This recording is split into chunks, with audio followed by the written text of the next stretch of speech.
del verso 1 al verso 4. Muy bien, hermanos. Vamos a leer estos 4 versículos y retomar nuestro estudio de primera de Juan.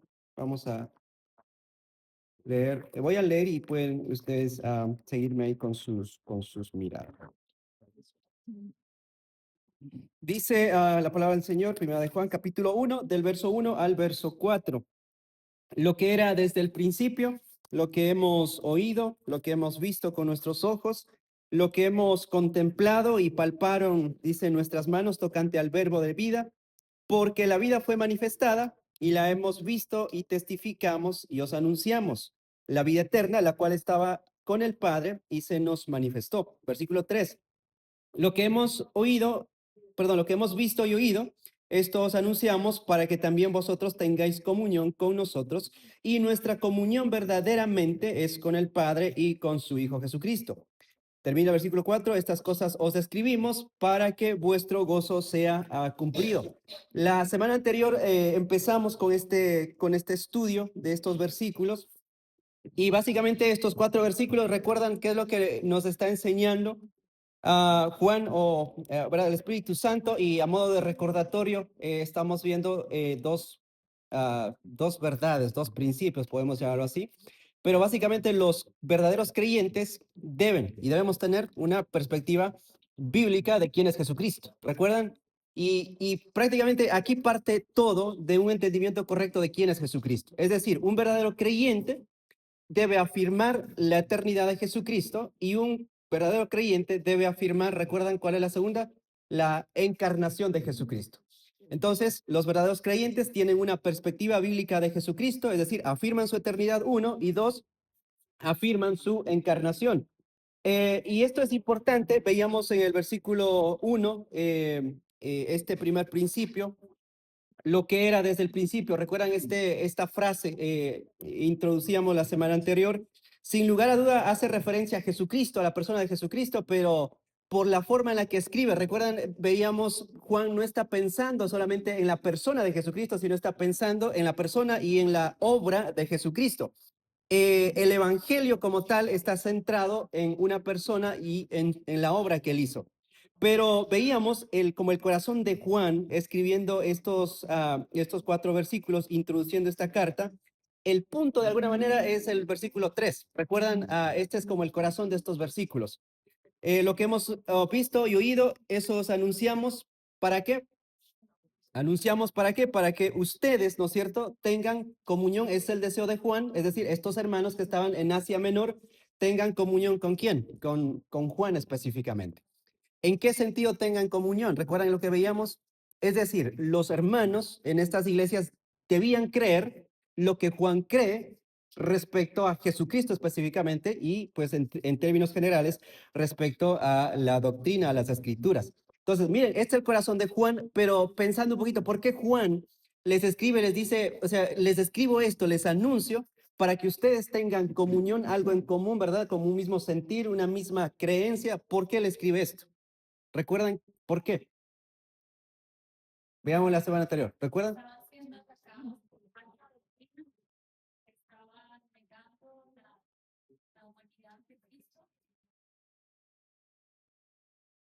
Muy bien, muy bien. Entonces, estaban negando, ¿no es cierto? La humanidad específicamente de Jesucristo, pero también había muchas falsas doctrinas por estos falsos maestros, a tal punto, veíamos la semana anterior, de que muchos de estos afirmaban que no pecamos. Nosotros no pecamos. Entonces Juan tiene que escribir capítulo 1 más adelante, pues si decimos que no hemos pecado, le hacemos mentiroso a Dios. Entonces había una distorsión de muchas doctrinas de las escrituras. Entonces Juan quiere que estos hermanos tengan en común lo que él creía. Y básicamente aquí Juan pone como un principio, ¿no es cierto? Y aún para nosotros, o sea, nosotros debemos creer lo que los apóstoles creyeron. Y obviamente el testimonio de los apóstoles lo encontramos pues ahora ya nosotros en las escrituras como tal. Entonces, veíamos versículo 1, los verdaderos creyentes afirman su eternidad, y empezamos con la segunda verdad o el segundo principio, que los verdaderos creyentes afirman su encarnación. Y vimos el versículo 1, lo que hemos oído, lo que hemos visto con nuestros ojos, lo que hemos contemplado y palparon nuestras manos tocante al verbo de vida. ¿Qué recordamos en términos generales de estas cuatro palabras o estos cuatro verbos? ¿Recuerdan el orden, ¿no es cierto? Lo que hemos oído, lo que hemos visto, lo que hemos ¿qué? Contemplado y lo que nuestras manos, ¿no es cierto?, tocaron, tocante a qué, o referente, ¿no es cierto?, al verbo de vida, a Jesucristo específicamente. ¿Recuerdan estas verdades? Lo que hemos oído. Juan escuchó, pero Juan está escribiendo estas palabras. ¿Recuerdan cuántos años después de Jesucristo, de la muerte de Jesucristo? Redondeamos más o menos. ¿Cuánto? 70 años más o menos, ya redondeando alrededor de 70 años, Juan está escribiendo estas cosas. Entonces, esto es una realidad, lo que hemos oído, lo que hemos visto es una realidad, pero esa realidad sigue, recuerdan, vigente, seguía vigente después de 70 años, cuando Juan estaba escribiendo, eso era real. Es decir, habían pasado 70 años, pero la palabra de Dios, ¿no es cierto?, no es como obsoleta, no es como que pierde valor, pierde sentido. Y lo que Juan está haciendo acá es una afirmación. Está afirmando estas verdades. Entonces, si es una afirmación de Dios, ¿no es cierto?, debemos creer esa afirmación. No creer esa afirmación ya sería pecado para nosotros, porque no estamos creyendo en algo que Dios afirma. Entonces, la palabra de Dios tiene vigencia, ¿no es cierto? Tiene el mismo valor, la misma importancia, el mismo poder hace 2000 años que ahora. Por ejemplo, pensando un poquito en San Juan 14:6, ¿recuerdan? Yo soy el camino, la verdad y la vida. Es una afirmación que Cristo hace. ¿Hace cuántos años? Hace pues un poquito más de 2000 años. Han pasado 2000 años y ¿cómo nosotros leemos esas afirmaciones? Es como si Dios mismo, Jesucristo mismo, nos estuviese, ¿no es cierto?, cara a cara, hablando y haciéndonos esa afirmación en el presente. Entonces, han pasado 2000 años, pero la palabra de Dios, o sea, no cambia, es viva, ¿no es cierto? Como lo fue hace 2000 años. O sea, no es como que pues hace 2000 años tenía, ¿verdad?, más impacto en la vida de las personas y han pasado 2000 años y ahora como que pues no tiene tanto impacto. No, o sea, tiene la misma importancia. Por eso Juan, la forma en la que escribe lo que hemos visto, lo que hemos oído, pues yo escuché eso hace 70 años, dice Juan, pero lo que yo escuché y vi, o sea, eso es real, es vigente en la actualidad. Obviamente para nosotros también eso es una realidad. Entonces, lo que hemos contemplado, lo que hemos tocado. Todo esto, recuerdan, Juan está haciendo énfasis, obviamente, en Jesucristo, en su persona, pero no solamente se está enfocando en la persona de Jesucristo, sino recuerdan en quién. O sea, perdón, ¿en qué? En su obra. No dice el que era desde el principio. ¿Recuerdan esa frase cuando introducimos? Juan no está pensando en Jesucristo solamente, está pensando en toda la obra. Y veíamos, muy importante, Juan es un testigo ocular, está testificando todo lo que ha visto referente a Jesucristo. No solamente lo que ha visto, sino él es un testigo, un testimonio de lo que el Evangelio puede hacer en la persona, en el corazón de una persona. ¿Estamos bien hasta ahí? Entonces, no solamente es el testigo ocular, sino que él es el testimonio visible de lo que el Evangelio, de lo que Cristo puede hacer. Y específicamente con este término de, ¿no es cierto?, hemos contemplado, recuerdan de Jesucristo. O sea, Juan vio a Jesucristo, creyó en Jesucristo, que él era Dios, que él era hombre, y abrazó esas verdades y empezó a vivir esas verdades como lo que son, como una realidad. Y decíamos, o sea, uno no es salvo por saber que Jesús es Dios. Una persona no se puede salvar con saber que Jesucristo es hombre. Una persona puede tener estas dos verdades claras, pero eso no es suficiente para salvar a una persona. El punto es, obviamente necesitamos entender estas verdades, pero necesitamos otra vez, ¿no es cierto?, abrazar esas verdades, creer que esas verdades son reales, como pasó con Juan. Entonces, llegando al versículo 2, lo que vemos es como la continuidad de lo que Juan está diciendo y prácticamente el versículo 2 es, ahí pueden notar, ¿no es cierto? Hay un como paréntesis en el versículo 2, pero está ligado, solo un momentito, denme un minutito, me perdí aquí con los apuntes. Eso es lo malo. Ok. Versículo 2. Leemos ahí. Dice, porque la vida, dice, fue manifestada, ¿no es cierto? Y la hemos, ¿qué? Visto, testificamos y os anunciamos la vida eterna, la cual estaba con el Padre y se nos manifestó. El versículo 2 está ligado a la última frase del versículo 1, ¿verdad? Todo esto dice el apóstol Juan, es referente, ¿no es cierto?, al verbo de vida. Otra vez aprendíamos en cuanto al verbo de vida, obviamente hace referencia a Jesucristo, pero Juan está pensando en todo, en la persona de Jesucristo y en la obra de Jesucristo. Si podemos como englobar todo eso, es como el Evangelio en sí, ¿verdad? Jesucristo y su obra. Entonces dice el versículo 2, y la vida fue manifestada. Y miren, creo que la semana anterior hacíamos esta alusión, la vida. Hay un artículo, ¿no es cierto? Hay una palabrita, hay un artículo. La vida no dice vida solamente, sino la vida. Y Juan intencionalmente pone, obviamente el Espíritu Santo pone estas palabras de esta manera. La idea aquí es, obviamente hablando de Jesucristo, pero otra vez de la obra de Jesucristo, su persona y su obra, es decir, este es como único en su clase, o sea, en esencia, en naturaleza, es único. No hay otro como él.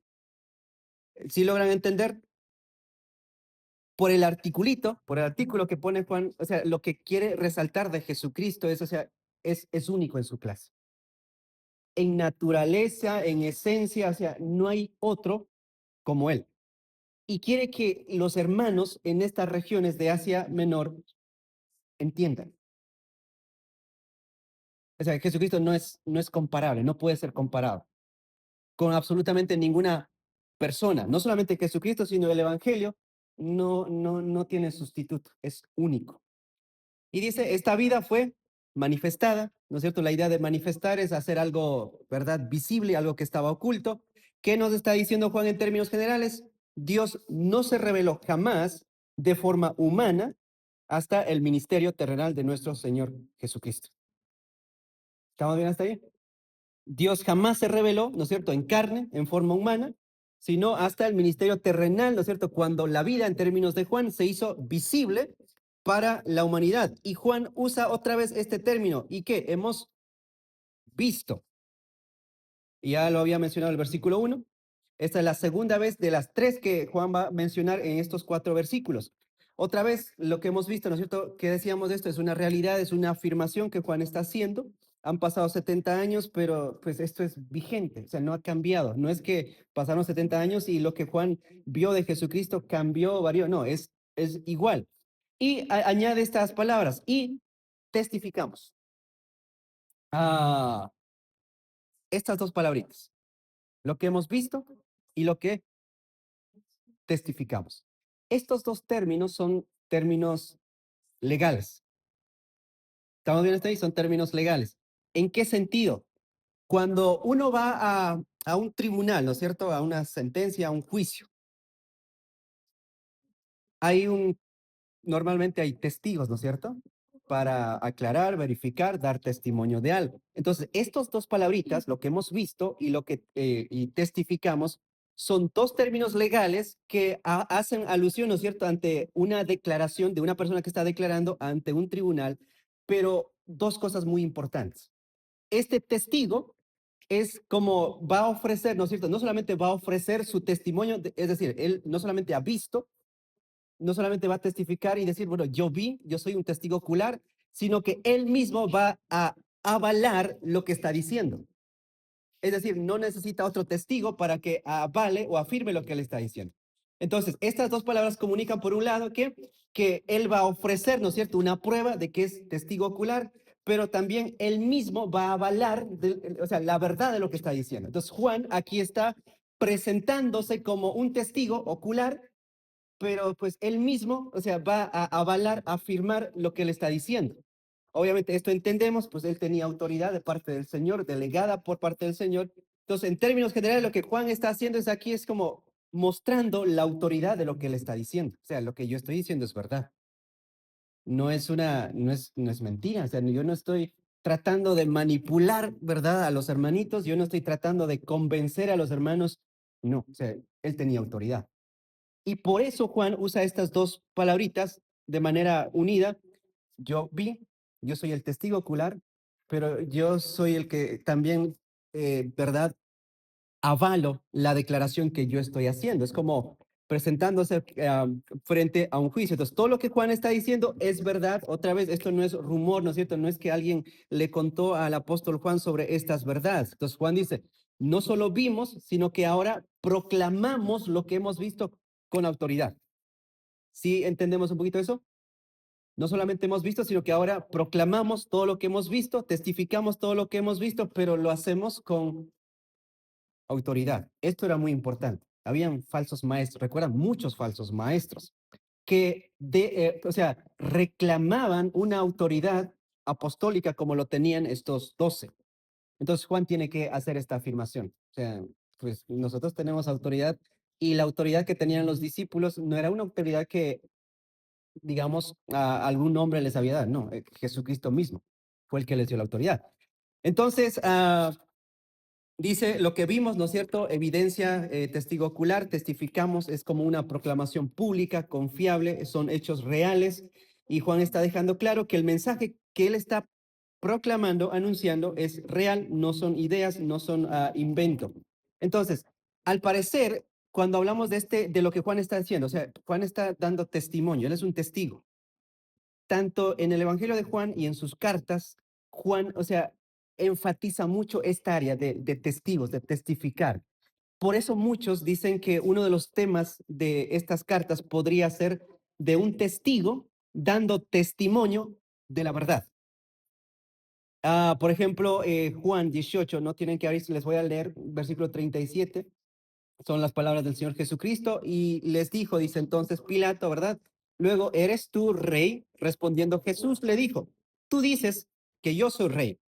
Yo para esto he nacido y para esto he venido al mundo. Miren, para dar testimonio, para testificar acerca de la verdad. Todo aquel dice que es la verdad, oye mi voz. Y es interesante, tanto en el Evangelio como en las cartas, se repite esta palabrita de testificar, de testigo, 51 veces. La mayor parte lo vamos a encontrar en el Evangelio. De estas 50 veces, vamos a hacer como un resumen rápidamente. Vamos a empezar. Es decir, Juan, tanto en el Evangelio de Juan como en las cartas, está presentando como la historia de aquellos que van a dar testimonio de la verdad. ¿Estamos bien hasta ahí? Entonces, empezamos, por ejemplo, Juan, capítulo 1, versículo 7, empezamos por Juan el Bautista. Dice el versículo 7 del capítulo 1, este vino, dice, miren, para dar testimonio, dice, para que, perdón, este vino por testimonio, dice, para que diese testimonio de la luz, obviamente, ¿verdad? Hablando de Jesucristo. Más adelante, Jesús mismo dice, o Juan mismo dice que el testimonio que Jesús da es pues mayor que el testimonio que Juan el Bautista dio.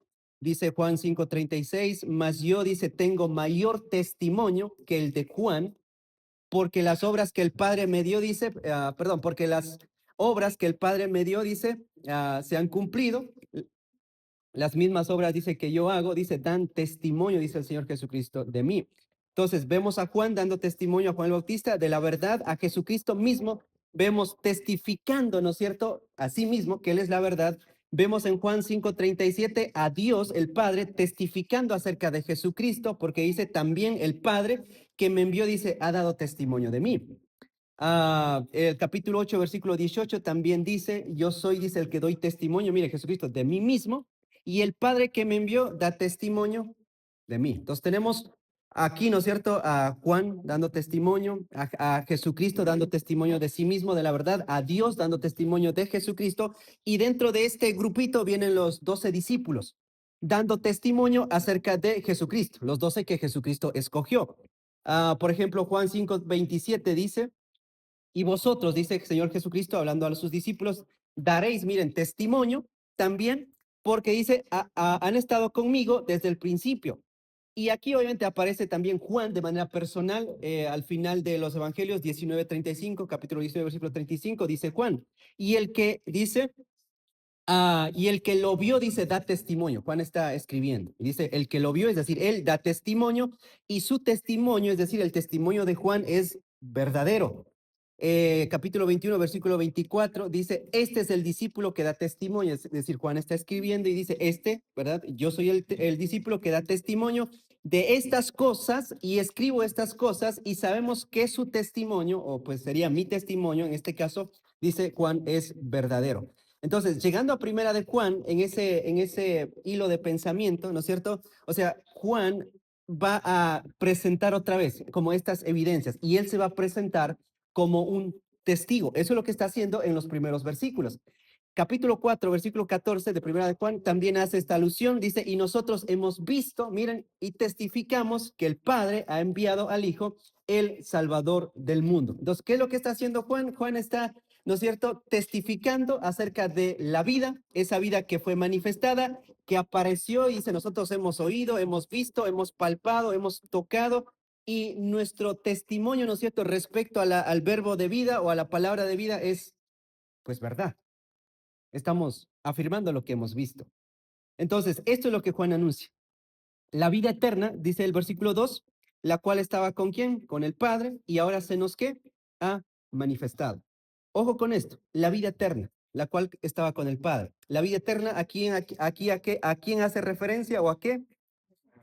A Jesucristo, a la persona de Jesucristo. Aquí no se está haciendo referencia a la vida eterna en términos de, ¿verdad?, de creer para obtener vida eterna, no, sino aquí hace referencia vida eterna a la persona de Jesucristo, aquel que existía desde la eternidad pasada con el Padre, aquel Dios, ¿verdad?, inconocible que se hizo conocible cuando Él se encarnó. Entonces, lo que dice Juan es, no solo hemos visto la vida, sino que ahora, ¿qué es lo que estamos haciendo? Estamos proclamando, anunciando, ¿no es cierto? Y dando el testimonio a los hermanos, a los lectores acerca de lo que ellos vieron. ¿Todo esto para qué?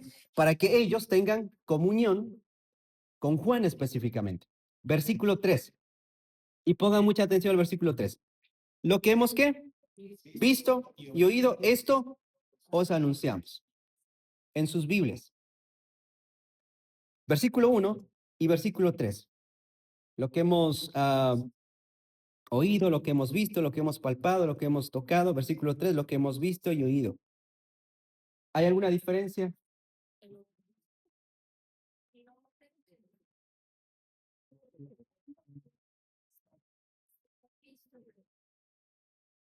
¿Sí notaron esa diferencia? Versículo 1, ¿qué es lo que dice?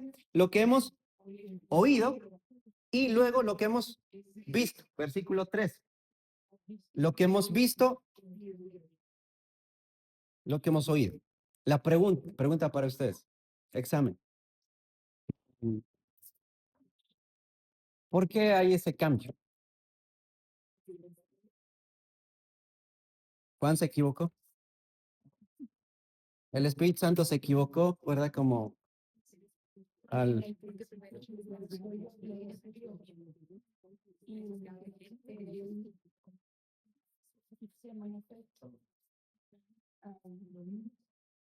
¿Ah?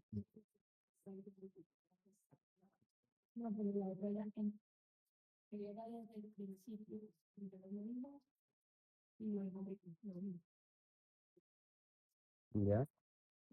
¿Por qué ese cambio de orden, verdad? Y obviamente esto es inspirado por Dios, o sea, el cambio es inspirado por Dios, no es accidental. Entonces, esto no es un accidente. Entonces, si es inspirado por Dios, el cambio de orden, ¿no es cierto? O sea, es por algo. Algo quiere que comunicarnos, enseñarnos, y eso significa que hay como una diferencia entre el versículo 1 y el versículo 3 por el orden. ¿Qué es lo que está haciendo Juan en todos estos pasajes? Está dando ¿qué? Su testimonio, está testificando. ¿Qué vemos en el versículo 1 con todas estas palabras? Hemos oído, hemos visto, hemos palpado, hemos tocado, hemos contemplado. O sea, Juan, ¿no es cierto? Está en el versículo 1, está hablando de su experiencia, vamos a decirlo, completa de haber visto a Jesucristo, de haber experimentado de Jesucristo. Por eso usa esos cuatro términos: oído, visto, contemplado y tocado. Pero en el versículo 3, Juan no quiere hablar de su experiencia, digamos, completa de haber visto, de haber experimentado al Señor Jesucristo. Como aquí, en el versículo, del versículo 1 al versículo 4, Juan está otra vez dando testimonio. El énfasis es justamente en esto, en el testimonio que él está contando. Es decir, en términos de testigo, o sea, tiene más fuerza el ver que el oír. si yo voy a, pues, servir de testigo, o sea, para algo, tiene más fuerza el, el ver que el oír. No sé si logran entender. Entonces, yo puedo dar un testimonio y decir, pues no, yo escuché por ahí, y puede ser válido. Pero si yo digo, pues yo lo vi, ¿no es cierto? Eso tiene más como garantía de credibilidad, porque no es solamente algo que escuché, sino yo lo vi. O sea, yo fui testigo ocular. Entonces, como quiere dar testimonio, ¿no es cierto? Y lo que él está proclamando, o sea, otra vez, tiene más fuerza el ver que el escuchar. Porque aquí Juan no está hablando de su experiencia como tal, como lo hace en el versículo 1, sino aquí se enfoca en el testimonio que él está proclamando. Para asegurar, o sea, que los hermanos entiendan y no haya ninguna duda en lo que él está diciendo. Porque él es un testigo y tiene que mostrar todos los pasos, ¿no es cierto? Pues para que los hermanos crean. Esto otra vez, ¿por qué? Porque habían otros testigos, falsos testigos, que estaban afirmando, ¿no es cierto? Estas verdades como quizá Juan estaba afirmando, pero distorsionado. Entonces Juan, intencionalmente, el Espíritu Santo hace, ¿no es cierto?, este cambio. Entonces aquí el énfasis no es la experiencia, ¿no es cierto?, sino es la predicación, la proclamación, el mensaje como tal, el mensaje que Juan está transmitiendo. Entonces, el mensaje que Juan está transmitiendo, pues tiene más, ¿no es cierto?, más certeza, por decirlo así, porque él lo ha visto. Entonces, eso es lo que los hermanos, o lo que Juan quiere que los hermanos entiendan. Obviamente, detrás de todo eso, pues está la autoridad de Juan, o sea, la autoridad de Juan al escribir esta carta. Muy bien, ¿estamos bien hasta ahí? Entonces dice, para que ustedes tengan comunión con nosotros. Recuerdan, vimos en la introducción hace 2 semanas. Entonces, tener comunión, recuerdan tener intereses propios, en términos generales, creer lo mismo acerca de Jesús, que Jesús es Dios, afirmar su eternidad y afirmar su humanidad. Entonces, tenemos aquí, ¿no es cierto? El propósito dice, pero nuestra comunión, ¿qué es lo que dice? Ahí pueden ver, versículo 3, para que también tengáis, dice, vosotros comunión con nosotros, y nuestra comunión verdaderamente es con el Padre y con su Hijo Jesucristo. Y si ustedes miran otra vez ese término y nuestra comunión, ahí, ¿verdad? Falta como el articulito, la idea es y la comunión, al igual que la vida. ¿Qué hace referencia a esto? O sea, pues no hay otra comunión como esta, o sea, esta es única en su clase. Es en naturaleza, en esencia, es única. No hay otra comunión como la que Juan va a hablar, va a hacer referencia. Entonces, la pregunta es, ¿cómo obtenemos esa comunión?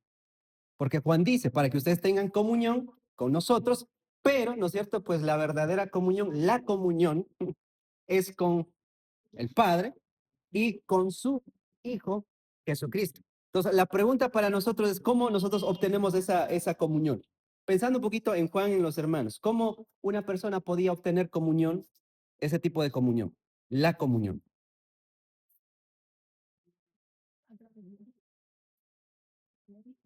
Ya a través del Hijo, muy bien. Pensando un poquito en lo que hemos visto, es decir, tenían que creer, ¿no es cierto? Primero, pues lo que los apóstoles creían respecto a Jesucristo, o en términos generales, respecto a las escrituras.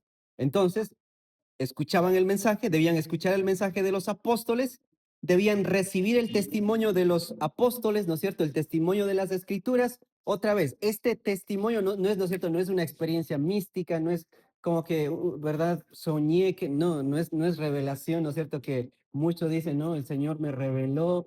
No. Y esto es muy importante. Escuchan el mensaje de los apóstoles, ¿no es cierto? El testimonio de los apóstoles, pues ahora ya, pues las escrituras son el testimonio de los apóstoles. Entonces, y creen en ese mensaje, en esa afirmación que hace, que Jesucristo es eterno, es Dios, es divino, y Jesucristo es qué? Humano. Él se encarnó. Entonces, la comunión con Dios, ¿no es cierto? Se obtiene, pues, creyendo lo que los apóstoles creían respecto a Jesucristo. Y entendemos a la luz de la revelación de que, pues es por medio del Evangelio, Jesucristo. Jesucristo es el Evangelio revelado como tal. No tenemos otro Evangelio revelado en las Escrituras que no sea Jesucristo, es el punto central. Entonces, ¿yo puedo otra vez creer en Jesucristo? ¿Que Él es Dios? Pues sí, Satanás cree que Jesucristo es Dios, sabe que Jesucristo es Dios. Pues a mí no me sirve con creer que Jesucristo es hombre, ¿no es cierto? O sea, muchos afirman esa afirmación de que Jesucristo es hombre, pero ojo, eso no basta para ser salvo. Necesitamos, o sea, abrazar esas verdades. Y podemos muchas veces vivir engañados, pensando que somos creyentes por el simple hecho de, pues no, yo creo que sí, Jesucristo es Dios, Jesucristo es hombre, pero ¿cómo Juan evidenciaba que él había creído en Jesucristo? Pues a través de su vida. Su vida era el testimonio de lo que el Evangelio podía hacer. Entonces, detrás de todo esto hay una advertencia, sin lugar a duda, como que está no tan clara, pero implícita, ¿verdad? Para aquellos que no están abrazando estas verdades, para estos falsos maestros, sin lugar a duda, que no están creyendo lo que Juan está diciendo. Y esto pasa, o sea, el mundo no cree el evangelio como tal. O sea, la esencia del evangelio no creen, ¿verdad? Van a añadir, van a quitar algo a Jesucristo. Muchos, como los falsos maestros, van a decir, pues no, Jesucristo pues no es Dios o Jesucristo no es hombre. Quizá unos afirman que es Dios, pero no afirman que Jesucristo es hombre. Quizá otros afirman que sí, Jesucristo es Dios, Jesucristo es hombre, pero en términos de salvación dicen, no, o sea, tenemos que hacer algo más para ser salvo. Tenemos que venir a la iglesia, dar diezmos, ofrendas, ¿me entiendes? Como rituales, obras. Y no, Jesucristo es suficiente. Y este era el caso de los falsos maestros. Por ejemplo, el capítulo 2 versículo 19 es un pasaje conocido. Recuerdan, salieron de nosotros, pero no eran qué? De nosotros, porque si hubiesen sido de nosotros, ¿qué? Habrían permanecido con nosotros, pero salieron para que se manifestase que no todos son de nosotros. O sea, ¿por qué Juan se dio cuenta y los hermanos se dieron cuenta de que ellos pues no eran creyentes? ¿Por qué ellos, no es cierto? Dice, salieron de nosotros. ¿Por qué salieron? Pues en términos generales, para ellos específicamente, pues porque no creían lo que Juan creía. No creían en el testimonio que estaba dando Juan.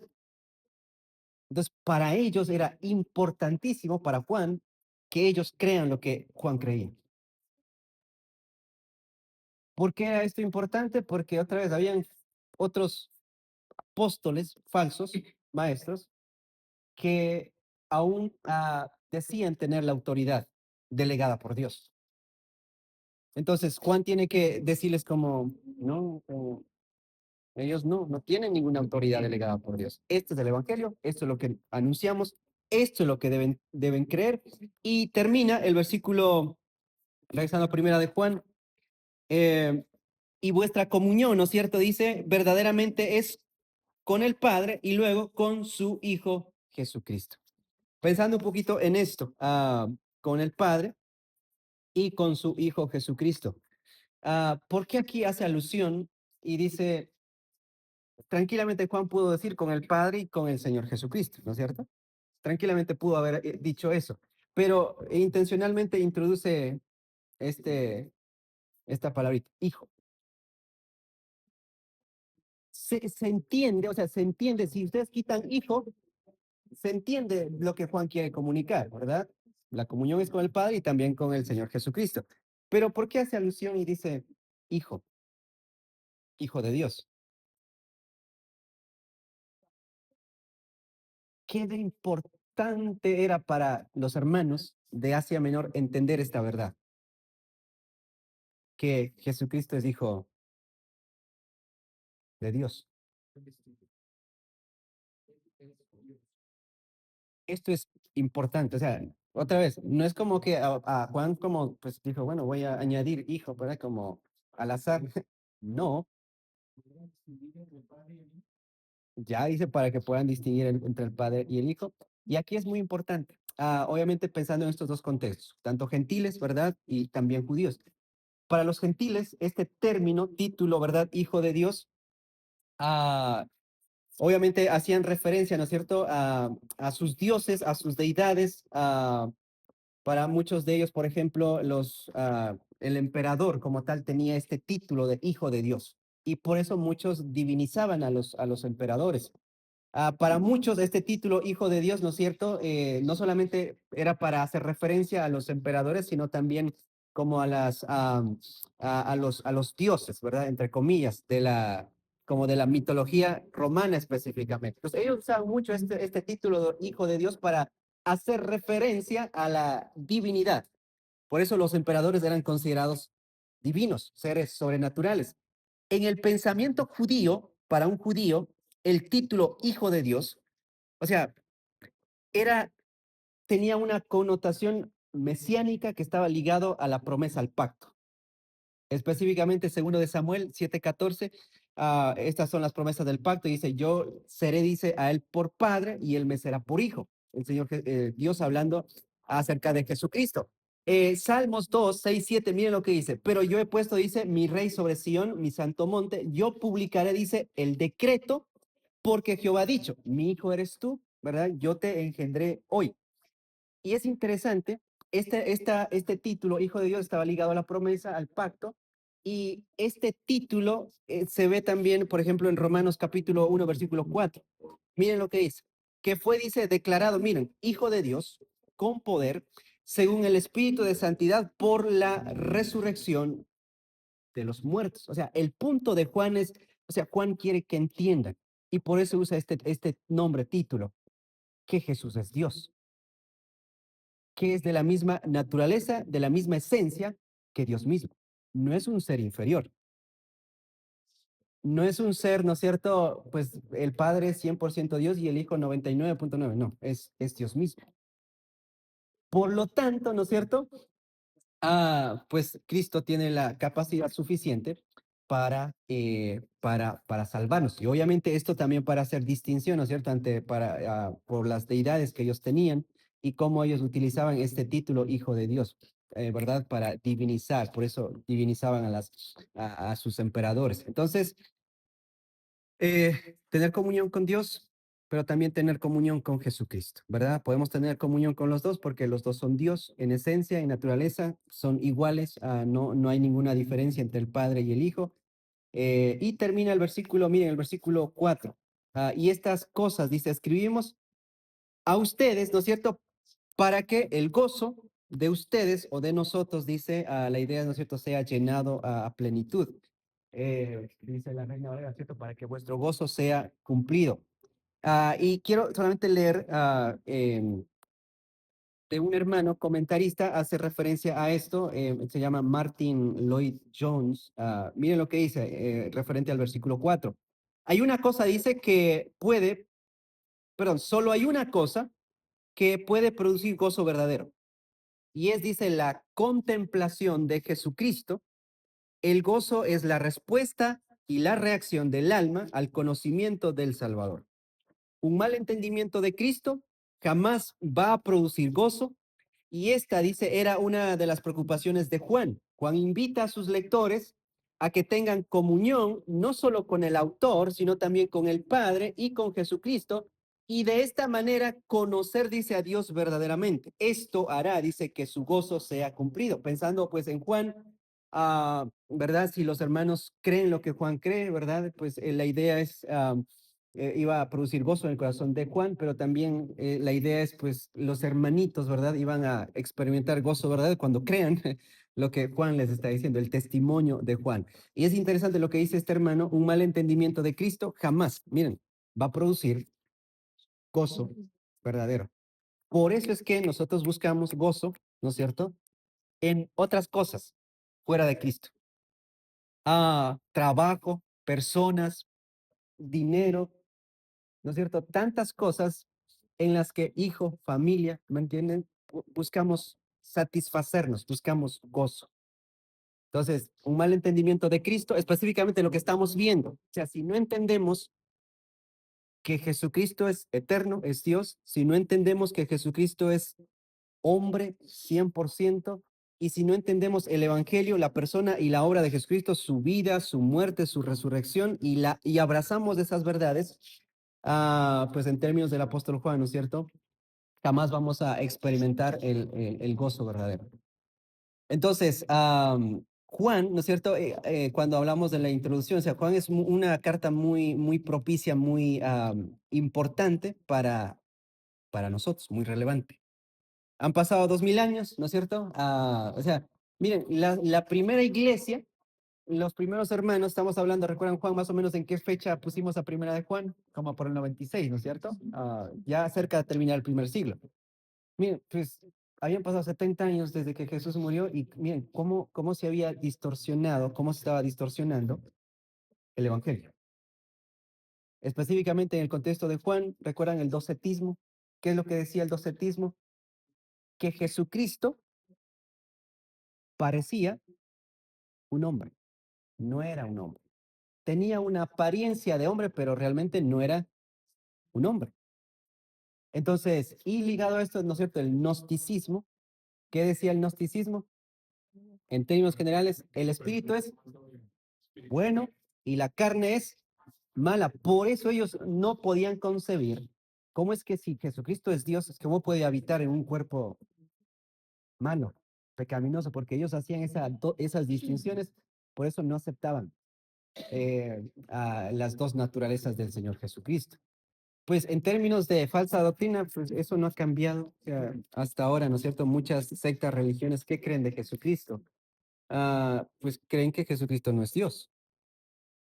La mayoría cree que Jesucristo sí es hombre y lo toman como un buen profeta. Pues la mayoría no creen en el Evangelio, por eso añaden al Evangelio, piensan que por hacer algo van a salvarse. No creen que Jesucristo realmente pueda salvar y no descansan en Jesucristo, ¿verdad? Por ejemplo, en el contexto, ¿verdad? Pente que afirman ser creyentes, ¿no es cierto? Pero cuando uno indaga su corazón, ¿no es cierto? Ellos descansan en las obras, o sea, tenemos que hacer obras. No tienen la garantía de su salvación y piensan que la salvación se pierde. ¿Esto es por qué? Por un mal conocimiento, mal entendimiento de las escrituras. Entonces, oramos, ¿verdad? Y rogamos al Señor que el Señor nos ayude, pero otra vez, este es el punto de partida para Juan. Aquí Juan quiere arrancar, pero quiere que entendamos estas verdades, estos principios. Todo creyente debe afirmar, ¿no es cierto? Que Jesucristo es eterno y que Jesucristo es humano, todo creyente.